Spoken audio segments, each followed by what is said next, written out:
I usually don't do the back and forth, but this one Kobe fan made this 20-minute video off this one clip where I talked about Kobe Bryant fans are not okay with Kobe being second to Shaq.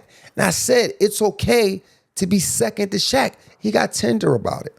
Now listen, you can call it whatever you want. Batman and Robin, Batman and Superman, Ren and Stimpy, SpongeBob and Patrick. I don't care. At one point, Kobe Bryant was okay being second to Shaq. When you hear Tracy McGrady, Allen Iverson, and these guys say, oh, I wish I could have played with Shaq. I would have won rings too. You think Shaq would have been number 2 if they played with them? No, they wanted it to be number 2. That's how good Shaq was. Then he went on to talk about, was Kobe Bryant the sidekick when he was leading us in the Blazers series? It's called a duo. That's what duos do. When one can't do, the O step it up. And that's what Kobe did. He always stepped it up. He was a great player. No one's taking nothing away from Kobe Bryant. But if you go back and you watch that Game 7 against the Blazers, the guys who kept him in the game was your Glenn Rice, was your Ron Harper, your Brian Shaws. Because every time Kobe and Shaq caught the ball, they doubled, they tripled. So when you sit here and you talk about basketball, know what you're talking about. Then he goes in and say, oh, he's a Kobe hater. Don't listen to him. A Kobe hater. See, the problem with you casual fans is that you think if you like one player, you can't like no one else. You got to like one player at a time. When Kobe Bryant was ready to win his first championship in 2009, I was rooting for him. Look at this right here. Now, the grammar is a little bad. I admit that. I was young. But this was 17 years ago. I was rooting for Kobe. I've always been a Kobe fan. Everyone was a Kobe fan. In fact, I'm such a big Kobe fan, I keep a pair of Kobe's. You see these? I can't do nothing with these. I can't wear these. I can't sell these. But you know why I keep them? Because I'm a Kobe fan. So when you casual fans make reaction videos to a clip and you think you're doing something because, oh, he's a LeBron fan. Again, you can like more than one person. You can like more than one player. It's okay. Don't let the media brainwash you. See, that's why we got these hoodies called Brainwash to Think Elite, because you can think outside the box. You can like more than one person. You can like more than one player. You can make good content that way. Welcome to Score Society. Draymond Green and Austin Rivers have a little back and forth going on. And it all started with Draymond saying Steve Kerr hindered his career. As much as he's done for me in basketball, a part of me think he's hindered me in my career and what I could have become. What are your thoughts on this back and forth they got going? What did he think he was going to do without the Warriors? That's what I really want to know. Like, you know how many people from like high school was like, yo, the coach held me back. He ain't put me in the game. Like, all right, he put you in the game. They don't bring KD. What was you going to do? Was you going to be the next KD? Like, what would your role have been for the Warriors if he didn't hinder your game? You know what I'm saying?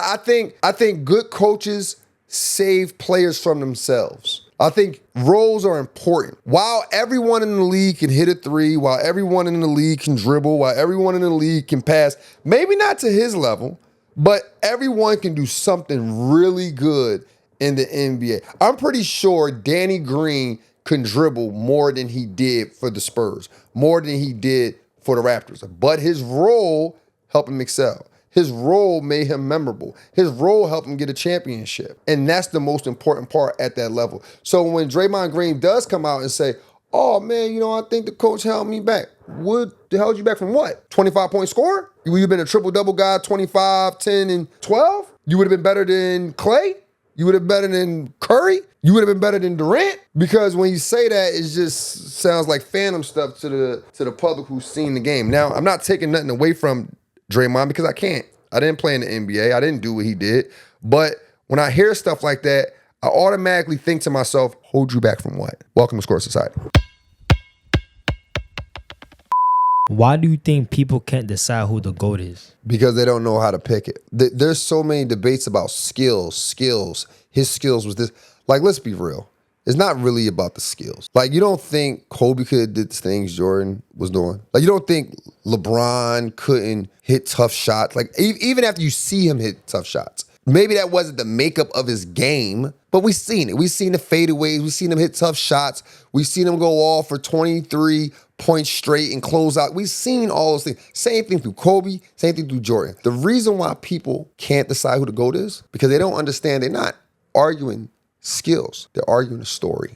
And everyone identifies with different stories. If you want the surprise factor, oh my God, who was Jordan? I didn't know who he was. Then Jordan's your guy. If you grew up in the 90s, Jordan's your guy. Same thing with Kobe. You like the relentless mentality. You like the work ethic. You like that dog. You like every interview talking about how you want to win. Kobe's your guy. If you like a guy who consistent over a long period of time, a guy who's competitive on any team you put him on, the superstar of the super team, LeBron's your guy. It is just that simple. Like, it's just a matter of what story you want to go with. People sit and argue about skills and stats. Duh, they're going to have stats. But if you want to sit for an hour, 2 hours trying to argue, oh, Jordan averaged 31, LeBron averaged 28, you're arguing 3 points. It's nothing. LeBron averaged 9 rebounds, Jordan averaged 7. You said for 2 hours averaging 2 rebounds. That's circumstantial. It's different. You're not arguing stats, you're arguing story. Yo, I like Jordan because I remember I saved up my money and went to go get the Jordans. Oh, I like Kobe because I grew my hair out with a fro. And I remember when the Shaq left and then he scored 81 and that was my guy. You're not arguing stats. Everybody gonna have stats. They're in the driver's seat of their team. Of course they're gonna have stats. You arguing a story. What story you identify with? Welcome to Score Society. Do you think there can only be one GOAT? No, I don't think so. I mean, Will Chamberlain averaged 50 points, 23 rebounds. Who outdoing that? Bill Russell have 11 rings. Who outdoing that? Michael Jordan got 6 rings, never lost in the finals, 10 scoring titles. Who's outdoing that? Magic Johnson comes in the league, rookie year, wins a championship, 6'9" point guard, scoring 42 in the finals. How many people outdoing that? Kareem Abdul-Jabbar. Kareem Abdul-Jabbar won 6 championships, and he won it with style. He won it his way. He did it in the most racist eras of basketball ever. Shaquille O'Neal. How many times we going to see someone 7'2", 320 moving like he was moving? A guy who changed the game. Not only changed the NBA, changed the whole world of basketball with his size. Everybody wanted a baby Shaq. Then he did it with another amazing player in Kobe Bryant. Kobe Bryant had a relentless attitude, relentless work ethic, and it showed on the court. It's not about Bam Adebayo dropping 83, because that was just 83. Kobe Bryant, 81, in addition to that month, he's scoring 40, 50, 60. I don't think we ever see that again. Then you have LeBron James. LeBron James comes into the league from high school, 23 years straight of consistency. So consistent that he leads the league of all time in points, top 5 in assists, top 25 in rebounds. I don't think you'll ever see that again. Then for the young guys, not even for the young guys, just for everyone, Steph Curry. Steph Curry is a guy who changed the way we all play basketball now. The teams got to shoot threes because of Steph Curry. You got to almost pay kids nowadays to do a layup because of Steph Curry. So can it be one GOAT? I don't think so, because there's too many amazing stories. Welcome to Score Society. How do you feel about Jaylen Brown saying this is the best year he had? I'm so proud, and it was my favorite year of my basketball career. When I first heard it, I was like, he didn't like the championship year? But then I had to think from a Hooper perspective. I don't think he's thinking about the championship year when he's answering that question. I think what he's trying to say is this was his favorite year when it comes to a team coming together when everyone counted them out. Jason Tatum was out of the lineup. They moved some pieces around. And people like, yo, I don't think they're going to make the playoffs. They might be 8th, 7th, whatever the case may be. Instead of being 8th or 7th, they came in 2nd. He was the top 5 candidate when it comes to the MVP voting. So when he says favorite, I think he means it was this year to show that he's not no Robin. He might be a Superman. He might be a Batman. But either way, I'm also a hero. I'm also a top hero in this league. This was his year to see his team come together, bring his team together, which they did. So when he says his favorite year, I think he means his favorite year as a hooper. He was challenged to be in a leadership position the entire year. So when he says favorite, this might be his favorite. But that doesn't necessarily mean it's his greatest. It's his best. But it could be his favorite. Welcome to Score Society. If SGA wins a championship this year, do you think he'll be compared to Kobe or Jordan? I don't think he'll be compared to either one of them. Here's the thing. The stories is different, right? Like Jordan, his teams needed him to win. Like, sure, he might, if he could take 1 game off, 2 games off, sure, they might win the game.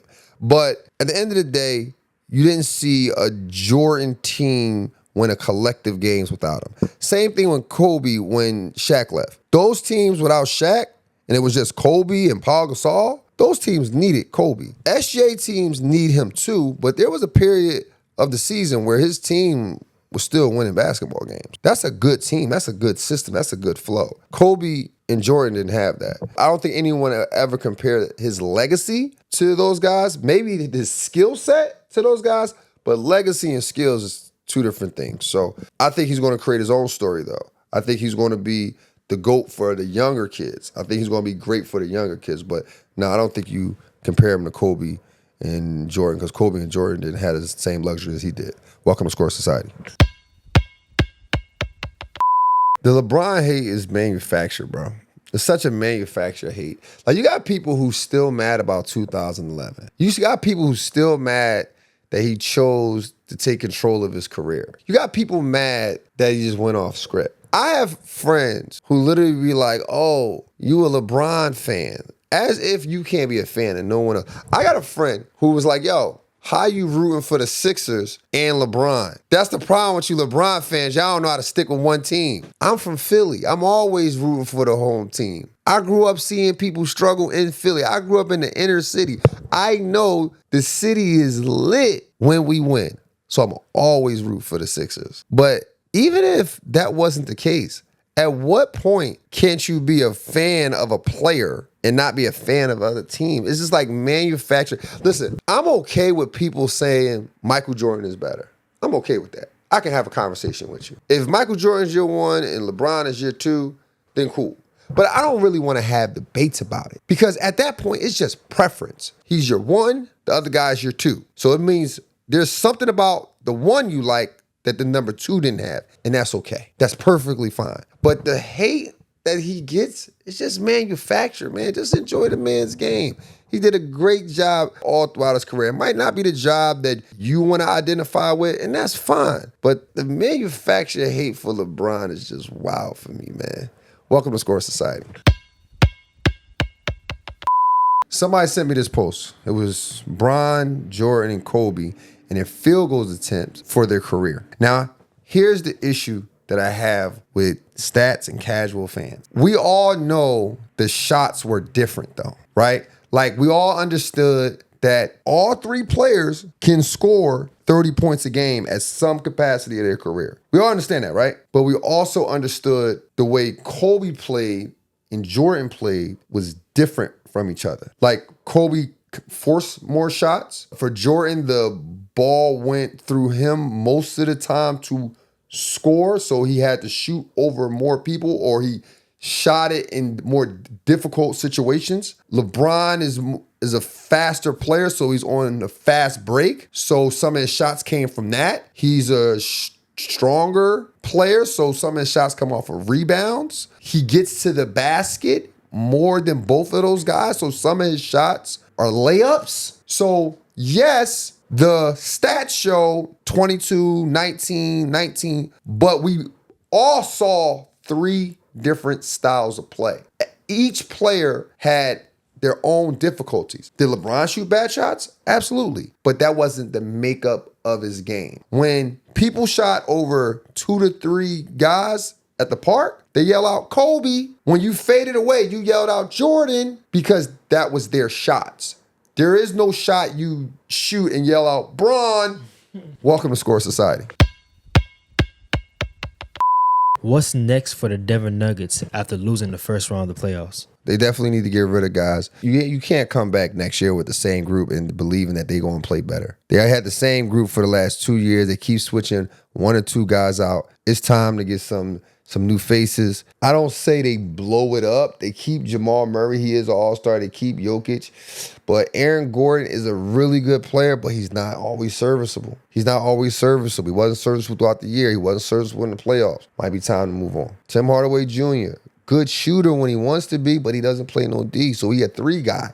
He's not a 3 and D guy. He's a 3 guy. Christian Braun, he's 5-year, $125 million, and he's scoring 3 points in a closeout game. Nah, we can get better. But I believe as a team, if they stick together, they better have a crazy offseason. All y'all need to stay in Colorado. Go out to Colorado Springs, get a training camp in Alamosa, Colorado. I don't care where you go, but stick together so y'all can win. If y'all all bouncing around and going different places and do the same thing y'all did last summer, you're going to get the same results. Welcome to Score Society. What should the Celtics do this offseason? Get a new game plan. I really want to know Joe Mazzulo's philosophy when it comes to this three thing. Because this is his second year in a row, they shot threes and got him out of there. They live by the three and definitely is dying by the three. So I think they just need a new game plan. They have the pieces. They have the players. They can keep moving players around all they want. It's not the players. Y'all had Drew Holiday. Y'all won with him, and then y'all let him go. Y'all had a 7'3" extended center, whatever you want to call him, in Porzingis. Let him go. You got Jason Tatum, who's still really good, even after an injury. You got Jaylen Brown, top 5 and MVP candidates last year. You got Peyton Pritchard, who can give you buckets, can give you assists, toughness. Derek White can hit the three. All these guys that can ball. But it's time to get a new game plan. That's what the Celtics need to do. Welcome to Score Society.